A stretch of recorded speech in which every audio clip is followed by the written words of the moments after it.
Good morning Telangana. నేను మీ ప్రత్యూష. బులెటిన్ల ముందుగా headlines. కడుపులో పెట్టి చూసుకున్నారు మీరు లేక ఆగమైతున్నాం. బీఆర్ఎస్ అధినేతతో అభిప్రాయాలు పంచుకున్న ప్రజలు.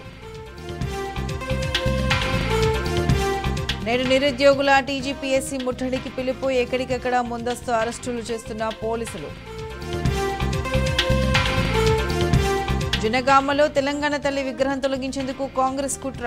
కూల్చివేతకు పంచాయతీ సిబ్బంది ప్రయత్నం అడ్డుకున్న గ్రామస్తులు.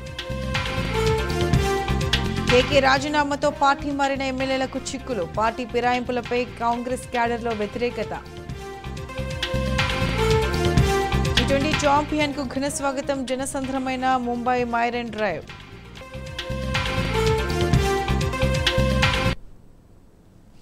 ఇక అప్డేట్ చూస్తే బీఆర్ఎస్ అధినేత కేసీఆర్ ను కలిసేందుకు ప్రజలు, గులాబీ శ్రేణులు, అభిమానులు భారీగా తరలి వస్తున్నారు. కేసీఆర్ పాలన లేక ఆగమైపోతున్నామని ఆవేదన వ్యక్తం చేస్తున్నారు. ఎర్రవెల్లిలోని నివాసంలో గులాబీ బాస్ కేసీఆర్ ప్రతిరోజు వచ్చేవారితో సమావేశం అవుతున్నారు. మళ్లీ వచ్చేది బీఆర్ఎస్ ప్రభుత్వమేనని ప్రజలకు, అభిమానులకు ధైర్యం చెప్తున్నారు. అటు ప్రజా తీర్పును స్వీకరించి వారి అభిమానాన్ని తిరిగి సాధించాలని పార్టీ శ్రేణులకు సూచిస్తున్నారు. బీఆర్ఎస్ అధినేత తెలంగాణ తొలి ముఖ్యమంత్రి కేసీఆర్ ను కలిసేందుకు జనం పోటెత్తుతోంది. ప్రతిరోజులాగే గురువారం కూడా కేసీఆర్ ను కలిసేందుకు ఎర్రవల్లిలోని ఆయన నివాసానికి గులాబీ శ్రేణులు, అభిమానులు, ప్రజలు పోటెత్తారు. కేసీఆర్ ను ప్రజా వాగ్గేయకారుడు ఎమ్మెల్సీ గోరటి వెంకన్న మర్యాదపూర్వకంగా కలిశారు. తన సాహితీ సృజనను కేసీఆర్ కు అందజేశారు. అనంతరం సాగిన ఇష్టాగోష్ఠిలో ఎమ్మెల్సీలు సిరికొండ మధుసూదనాచారి, షేరి సుభాష్ రెడ్డి, మాజీ ఎమ్మెల్యే జీవన్ రెడ్డి, పార్టీ నేత విష్ణువర్ధన్ రెడ్డి తదితరులు పాల్గొన్నారు. తెలంగాణ సాహిత్యం, సంస్కృతి, రాజకీయాలు తదితర అంశాలపై చర్చించారు. ఈ సందర్భంగా సీనియర్ జర్నలిస్టు వర్దెల్లి వెంకన్న తన పిట్టవారిన చెట్టు పుస్తకాన్ని కేసీఆర్ కు అందజేశారు. జర్నలిస్టు వెంకన్నను ఆయన అభినందించారు. కేసీఆర్ 10 ఏళ్ల పాలన దేశానికి ఆదర్శంగా సాగిందని బీఆర్ఎస్ నేతలు, జర్నలిస్టులు కొనియాడారు.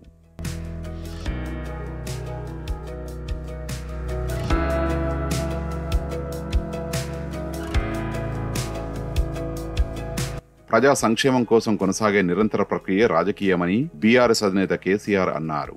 దానికి గెలుపోటములతో సంబంధం ఉండదని చెప్పారు. ప్రజాస్వామ్యంలో అధికారం శాశ్వతం కాదు, ప్రతిపక్ష పాత్ర కూడా శాశ్వతం కాదన్నారు. ప్రజా తీర్పే శిరోధార్యమని, వారు ఎటువంటి పాత్ర అప్పగిస్తే దాన్ని చిత్తశుద్ధితో నిర్వర్తించాలని సూచించారు. అధికారం కోల్పోయామని బాధపడడం రాజకీయ నాయకుడి లక్షణం కాదని, ప్రజలతో కలిసి ఉంటూ వారి సమస్యలపై నిరంతరం పోరాడుతూ అభిమానాన్ని సాధించాలని గులాబీ శ్రేణులకు పిలుపునిచ్చారు కేసీఆర్. తెలంగాణ రాష్ట్రం అనతి కాలంలోనే దేశానికి ఆదర్శంగా నిలిచిందని కేసీఆర్ అన్నారు. బీఆర్ఎస్ ప్రభుత్వం కొనసాగించిన సాగు, తాగునీరు, నిరంతర విద్యుత్తు, ఫీజు రియంబర్స్మెంట్, సీఎంఆర్ఎఫ్ వంటి అనేక పథకాలను కాంగ్రెస్ ప్రభుత్వం కొనసాగించకపోవడంతో తెలంగాణ సమాజం తీవ్రంగా నష్టపోతున్నదని ఆవేదన వ్యక్తం చేశారు. రాబోయేది బీఆర్ఎస్ ప్రభుత్వమేనని, తెలంగాణ సంపూర్ణ అభివృద్ధి సాధించడమే పార్టీ అంతిమ లక్ష్యమని స్పష్టం చేశారు. గెలుపోటములకు అతీతంగా నిరంతర కృషి కొనసాగించడమే మన కర్తవ్యమని కార్యకర్తలకు ఉద్బోధించారు. రాజకీయాలలో అధికారం శాశ్వతం కాదు, అపోజిషన్ కూడా శాశ్వతం కాదు. ఒకసారి రాజకీయాల్లో ఉంటాం అని నిర్ణయించుకున్న వ్యక్తులు ఎవరైనా సరే ఏ పాత్రలో ఉన్నా పనిచేస్తూనే ఉండాలి. ఇది పబ్లిక్ లైఫ్ అంటారు, ప్రజా జీవితం. ప్రజా జీవితంలో ఉండే వ్యక్తులు ఒక నిరంతర ప్రక్రియ కంటిన్యూగా కొనసాగుతుంటుంది. ప్రజల సమస్యలు ఎప్పుడూ ఉంటాయి. మేము అధికారంలో ఉంటేనే పనిచేస్తాం, లేకపోతే చెయ్యము అంటే కరెక్ట్ కాదు. రాజకీయాల్లో ఉన్నటువంటి పార్టీ కానీ, వ్యక్తులు కానీ ఏ పాత్రలో ఉంటే ఆ పాత్రలో ప్రజల కోసం పనిచేస్తూనే ఉండాలి. బీఆర్ఎస్ చేసిన అభివృద్ధి, చేపట్టిన సంక్షేమ కార్యక్రమాలు దేశ చరిత్రలోనే మునుపెన్నడూ లేవన్నారు గులాబీ పార్టీ బాస్ కేసీఆర్. తెలంగాణ వ్యవసాయ ప్రగతిని చూసి మహారాష్ట్ర వంటి పక్క రాష్ట్రాల ప్రజలు తమకు కేసీఆర్ పాలన కావాలని కోరుకున్నారని గుర్తు చేశారు. అబ్ కీ బార్ కిసాన్ సర్కార్ నినాదంతో దేశంలో రైతు రాజ్యం తెచ్చుకోవాలని బీఆర్ఎస్ తో కలిసి అడుగులేస్తూ ముందుకు సాగిన మహారాష్ట్ర తదితర రాష్ట్రాల ప్రజలు మొన్నటి తెలంగాణ ఎన్నికల ఫలితాలతో తీవ్ర ఆవేదన చెందారని తెలిపారు. కేసీఆర్ పాలన లేకపోవడం వల్ల తెలంగాణ రైతుల కంటే మహారాష్ట్రతో పాటు దేశ రైతాంగమే తీవ్రంగా నష్టపోయిందని ఇటీవల తనను కలిసిన మహారాష్ట్ర నేతలు అన్నారని గుర్తు చేసుకున్నారు. తెలంగాణలో బీఆర్ఎస్ ఓటమితో రైతు రాజ్యాన్ని అందించగల దమ్మున్న కేసీఆర్ దార్శనిక నాయకత్వాన్ని దేశం కోల్పోయిందని వారు బాధపడ్డారని తెలిపారు. అటు నల్ల చట్టాలను తెచ్చి తమ జీవితాలను, తాము నమ్ముకున్న వ్యవసాయ రంగాన్ని ఆగం చేయాలని చూసిన బీజేపీ ప్రభుత్వానికి వ్యతిరేకంగా ఢిల్లీ వీధుల్లో దేశ రైతాంగం శాంతియుత పోరాటం చేసిన సంగతిని కేసీఆర్ గుర్తు చేశారు. రైతులపై లాఠీచార్జి చేసి కాల్పులు జరిపి 700 మంది రైతుల మరణానికి నాటి బీజేపీ ప్రభుత్వం కారణమైందని ఆరోపించారు. దేశ రైతాంగ బాధలను తీర్చేందుకు నడుం కట్టిన బీఆర్ఎస్ పార్టీ కిసాన్ సర్కార్ నినాదంతో మహారాష్ట్ర నుంచి ఒక లైన్ తీసుకుని ముందుకు సాగిందని వివరించారు. ఈ క్రమంలో మహారాష్ట్ర ప్రజల నుంచి అపూర్వ స్పందన వచ్చిందని కేసీఆర్ చెప్పారు. తెలంగాణతో పాటు దేశ రైతాంగ ప్రగతి కోసం బయలుదేరిన నేపథ్యంలో తెలంగాణ ప్రజల నిర్ణయం ఇతర రాష్ట్రాల రైతాంగాన్ని సైతం నిరుత్సాహపరిచిందని కేసీఆర్ తెలిపారు. దేశంలో ఉండే సగానికి సగం పైకి ఉండేటువంటి రైతాంగానికి ఎందుకు ఉండాలి బాధ? మహారాష్ట్ర నుంచి ఒక లైన్ తీసుకొని దేశాన్ని ప్రభావితం చేయాలని ప్రయత్నం మనం చేశాం.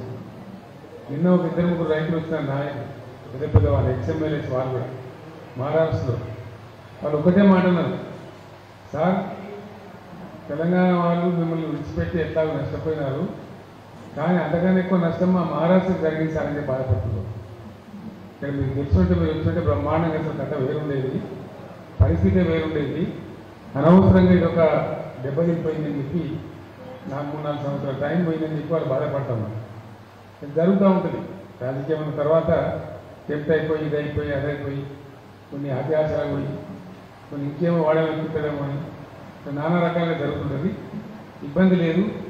ఉమ్మడి రాష్ట్రంలో తెలంగాణకు న్యాయంగా దక్కాల్సిన నదీ జలాల వాటాను సాధించుకోవడంలో నాటి ఆంధ్ర నాయకుల స్వార్థం, తెలంగాణ నాయకత్వ నిర్లక్ష్య ధోరణి, సోయలేని తనమే ప్రధాన కారణాలని బీఆర్ఎస్ అధినేత కేసీఆర్ అన్నారు.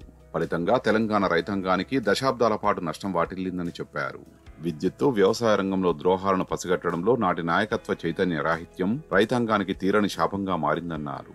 అలాంటి సంక్లిష్ట పరిస్థితిలోంచి తెలంగాణ సమస్యల్ని అర్థం చేసుకుని కవులు, కళాకారులు, మేధావుల సాహిత్య సాంస్కృతిక ప్రక్రియ ఒకవైపు, బీఆర్ఎస్ రాజకీయ ప్రక్రియ మరోవైపు జమిలిగా సాగి భావజాల వ్యాప్తి చేస్తూ ప్రజలకు అర్థం చేయించి ఉద్యమాన్ని నడిపించి తెలంగాణ సాధించగలిగామని కేసీఆర్ వివరించారు. గత నష్టాలను సరిదిద్దుకుంటూ తెలంగాణ అస్తిత్వ గరిమను నిలుపుకుంటూ దేశానికి ఆదర్శవంతమైన ప్రగతిని అందించామని తెలిపారు. కవులు, రచయితలు ప్రజల్లో చైతన్యం నింపాలని కేసీఆర్ సూచించారు. మనది అద్భుతమైన విజయగాథ. బీఆర్ఎస్ ప్రస్థానం 25 సంవత్సరాలలో చాలా అద్భుతం చేసినాం. మనం తెలంగాణ రాష్ట్రాన్ని సాధించినాం. మనకు అవకాశం ఇస్తే 24 గంటల పవర్ ఇచ్చినాం, మంచినీళ్ళు ఇచ్చినాం, సాగునీళ్ళు ఇచ్చినాం, సంక్షేమం చేసినాం, పేదలను ఆదుకున్నాం. ఈ వర్గం ఆ వర్గం అనకుండా అందరినీ కూడా మనం ఉన్నంతలో ప్రతి వాళ్ళు కూడా క్యారీ చేసి ప్రయత్నం చేసినాం. ఇప్పుడు మొత్తం తీసేస్తా ఉన్న వీళ్ళు గొర్రెల పథకం పోతా ఉంది, చేప పిల్లల పథకం పోతా ఉంది, దళిత బంధు వేసినారు. చాలా ఏ పథకం కూడా ఇస్తలేదు. విద్యార్థులకు ఫీజు రియంబర్స్మెంట్ ఇస్తలేదు. ఈవెన్ ఓవర్సీస్ విదేశాలకు పోయే వాళ్ళకి స్కాలర్షిప్ ఇస్తలేదు. ఇవన్నీ వాళ్ళకి కాటేస్తాయి. కానీ అది జరుగుతూ ఉంది. అది నష్టపడతా ఉన్నారు, ప్రజలు నష్టపడతా ఉన్నారు. అటు గులాబీ పార్టీ సుప్రీం కేసీఆర్ ఖమ్మం, మహబూబాబాద్, వేములవాడ, నర్సాపూర్, ఇబ్రహీంపట్నం తదితర ప్రాంతాల నుంచి వచ్చిన పార్టీ శ్రేణులు అభిమానులతోనూ సమావేశమయ్యారు. అన్ని వర్గాలను కడుపులో పెట్టుకుని తెలంగాణను సకలం బాగు చేస్తున్న కేసీఆర్ పాలన పోతదనుకోలేదని గులాబీ శ్రేణులు ప్రజలు అన్నారు. జరిగిన పొరపాటుకు తెలంగాణ సమాజం బాధపడుతున్నదని బీఆర్ఎస్ అధినేతకు చెప్పారు.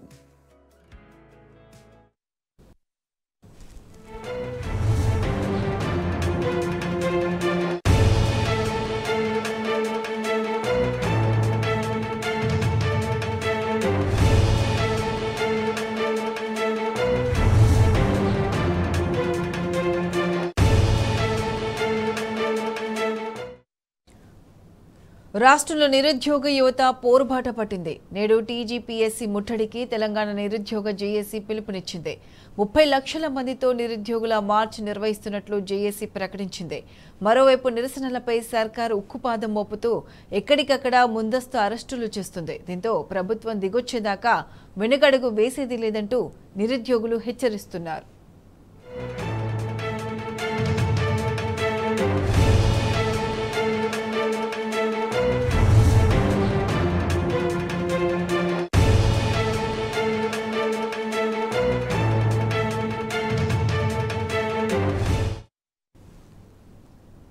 రాష్ట్రంలో నిరుద్యోగ యువత పోరుబాట పట్టింది. నేడు టీజీపీఎస్సీ ముట్టడికి తెలంగాణ నిరుద్యోగ జేఏసీ పిలుపునిచ్చింది.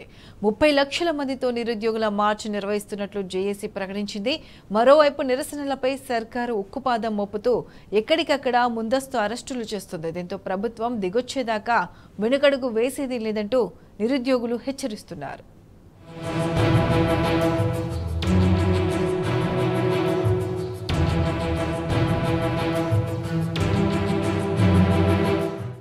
గ్రూప్ పోస్టుల సంఖ్య పెంచాలి. గ్రూప్ 1 మెయిన్ కు 1:100 నిష్పత్తి పాటించాలి. జాబ్ క్యాలెండర్ ప్రకటించాలి. మెగా డిఎస్సి ఇవ్వాలి, జీవో 48 రద్దు చేయాలి, నిరుద్యోగ భృతి వెంటనే అమలు చేయాలి తదితర డిమాండ్ల సాధనే లక్ష్యంగా నిరుద్యోగ యువత పోరుబాట పట్టింది. ఎక్కడికక్కడ ఆందోళనలు చేస్తూ నిరసనలు వ్యక్తం చేస్తుండగా ఏకంగా టీజీపీఎస్సీ కార్యాలయం ముట్టడికి పిలుపునిచ్చారు. 30 లక్షల మందితో నిరుద్యోగుల మార్చి నిర్వహిస్తున్నట్టు తెలంగాణ నిరుద్యోగ జేఏసీ ప్రకటించింది.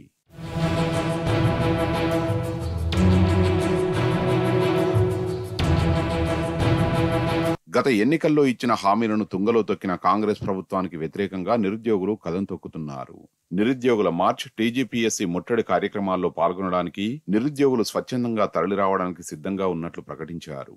పై డిమాండ్లతో పాటు డిసెంబర్లో గ్రూప్ 2-3 పరీక్షలు నిర్వహించాలని, నిరుద్యోగ భృతి కింద 4,000 రూపాయలు ఇవ్వాలని, గురుకుల టీచర్ పోస్టుల భర్తీలో రిలింక్విష్మెంట్ విధానం అమలు చేయాలని జేఏసీ నేతలు డిమాండ్ చేస్తున్నారు. రాష్ట్ర ప్రభుత్వం మొండి వైఖరికి నిరసనగా ఉద్యమాన్ని ఉధృతం చేస్తామని స్పష్టం చేస్తున్నారు. ప్రభుత్వం దిగొచ్చేదాకా వెనుకడుగు వేసేదే లేదంటూ హెచ్చరిస్తున్నారు.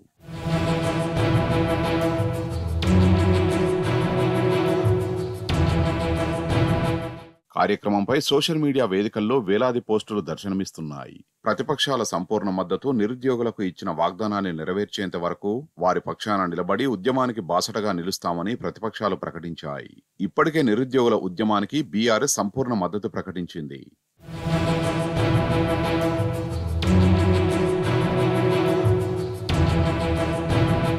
ఉద్యోగాల సాధన కోసం నిరుద్యోగులు నిత్యం ఉద్యమాలు కొనసాగిస్తూనే ఉన్నారు. ఓయూతో పాటు రాష్ట్రంలోని అన్ని యూనివర్సిటీల్లో కూడా నిరుద్యోగుల నిరసనలు, శాంతియుత ర్యాలీలు కొనసాగుతున్నాయి. జిల్లాల వారీగా ప్రజా గ్రంథాలయాల్లో ప్లకార్డులతో నిరసన ప్రదర్శనలు, ప్రభుత్వ నినాదాలు జోరందుకున్నాయి. కాంగ్రెస్ బహిష్కృత నేత బక్క జడ్సన్, ఫ్యాకల్టీ అశోక్ తమ ఇండ్లలోనే ఆమరణ నిరాహార దీక్షలు కొనసాగిస్తున్నారు. నిరుద్యోగుల అక్రమ అరెస్టులు, ఉద్యోగాల భర్తీ కోసం టీజీపీఎస్సీ కార్యాలయ ముట్టడికి పిలుపునిచ్చిన నేపథ్యంలో నిరుద్యోగులను గురువారం నుంచే పోలీసులు అక్రమంగా అరెస్టు చేస్తున్నారు. ముట్టడిని అడ్డుకోవాలని చూస్తున్నారు. వివిధ విద్యార్థి, నిరుద్యోగ సంఘాల నేతలను ముందస్తు అరెస్టు చేస్తున్నారు. హైదరాబాద్, అశోక్ నగర్, ఉస్మానియా తదితర వర్సిటీలు, గ్రంథాలయాలు, స్టడీ సర్కిళ్లు, స్టడీ రూమ్లతో పాటు అనేక ప్రాంతాల్లో ఉన్న నిరుద్యోగ నేతలను ఎక్కడికక్కడ పోలీసులు అరెస్టు చేసి నిర్బంధంలో పెట్టినట్టు తెలుస్తున్నది.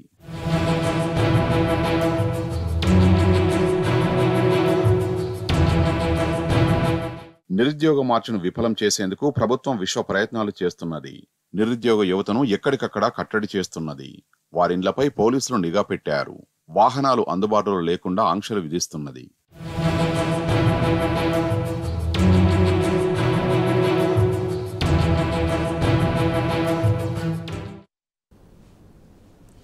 రాష్ట్రంలో తెలంగాణ తల్లి విగ్రహానికి ఎంత కష్టం వచ్చింది?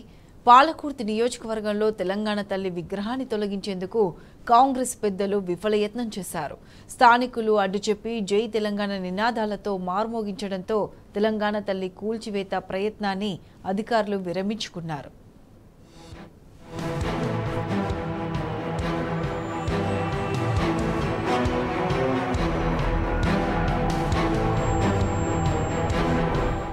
తెలంగాణలో కేసీఆర్ ఆనవాళ్లు లేకుండా చేస్తానని పదే పదే చెప్తున్న సీఎం రేవంత్ రెడ్డి వ్యాఖ్యలను పాలకుర్తి ఎమ్మెల్యే యశస్విని రెడ్డి నిజం చేయాలని కంకణం కట్టుకున్నట్టుగా ఉంది. నియోజకవర్గంలోని దేవరుప్పల మండలం కామారెడ్డిగూడెం ఎస్సీ కాలనీలో ఏర్పాటు చేసిన తెలంగాణ తల్లి విగ్రహానికి రాజకీయ రంగుపులిమి కూల్చివేసేందుకు కాంగ్రెస్ పెద్దలు విఫలయత్నం చేశారు. బీఆర్ఎస్ మండల కార్యదర్శి చింతరవి ఆధ్వర్యంలో తెలంగాణ తల్లి విగ్రహం ఏర్పాటు చేయడాన్ని జీర్ణించుకోలేని గ్రామ కాంగ్రెస్ నాయకులు కొందరు ఎమ్మెల్యే ద్వారా అధికారులపై ఒత్తిడి తెచ్చి అనుమతి లేదనే సాకుతో విగ్రహం కూల్చివేత కుట్రకు తెరలేపారు.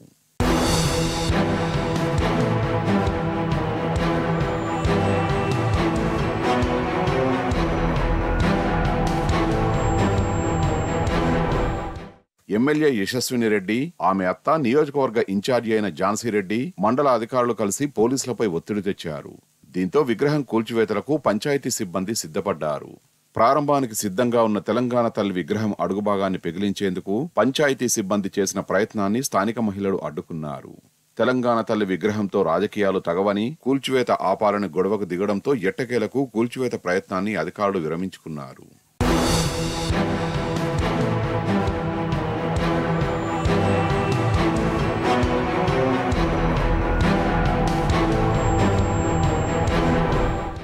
రెండేళ్ల క్రితం ఎస్సీ కాలనీలో అంబేద్కర్ విగ్రహ ఏర్పాటుకు బీఆర్ఎస్ ప్రధాన కార్యదర్శి చింతరవి గద్దెను నిర్మించారు.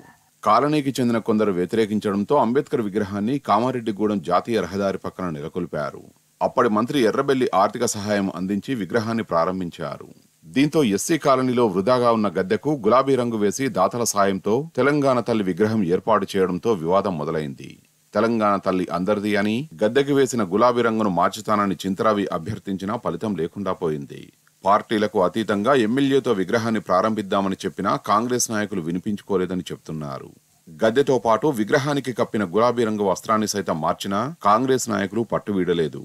కేవలం చింతరవి ఏర్పాటు చేశాడన్న నెపంతో విగ్రహాన్ని కూలగొట్టాలనడం వివాదాస్పదమైంది.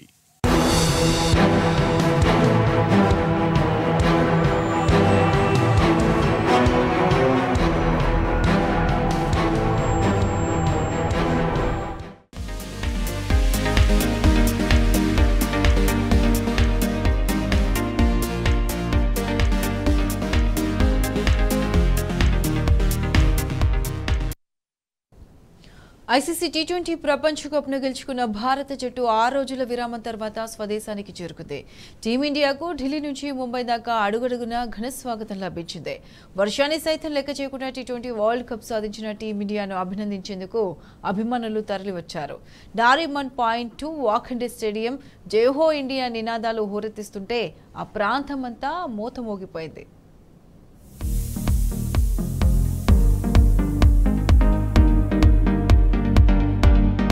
సుదీర్ఘ నిరీక్షణకు తెరదించుతూ ఐసీసీ టీ20 ప్రపంచ ఛాంపియన్ గా నిలిచిన భారత క్రికెట్ జట్టు స్వదేశానికి చేరుకుంది.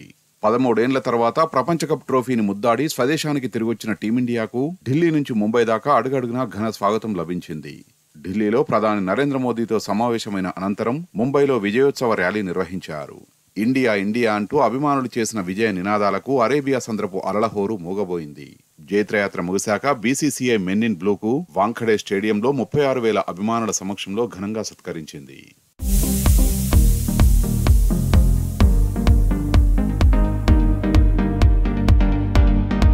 బార్బడోస్ నుంచి ప్రత్యేక విమానంలో బయలుదేరిన టీమిండియా ఢిల్లీ విమానాశ్రయంలో దిగింది. ఇందిరాగాంధీ అంతర్జాతీయ విమానాశ్రయంలో వేలాది మంది అభిమానులు ఘన స్వాగతం పలకగా ఐటీసీ మౌర్య హోటల్కు వెళ్లిన భారత జట్టు అక్కడి నుంచి నేరుగా ప్రధాని నరేంద్ర మోదీ నివాసంలో ఆయనతో సమావేశమైంది. ఛాంపియన్లను అభినందించిన అనంతరం వారితో కలిసి అల్పాహారం చేసిన మోదీ జట్టుతో కాసేపు ముచ్చటించి వారి అనుభవాలు అడిగి తెలుసుకున్నారు.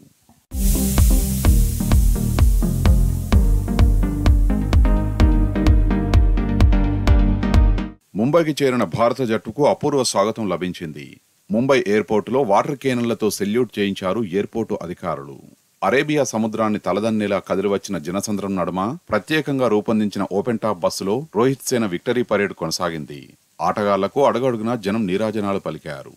అంగరంగ వైభవంగా సాగిన జైత్రయాత్ర 2 గంటల తర్వాత వాంఖడే స్టేడియం చేరింది.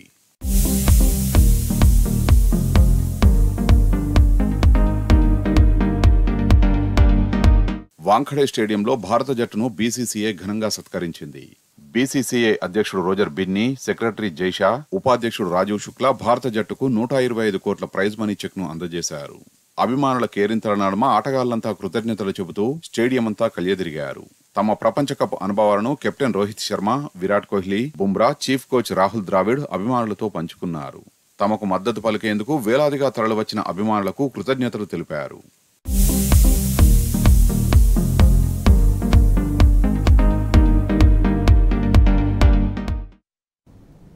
If you build an updates, keep watching T News.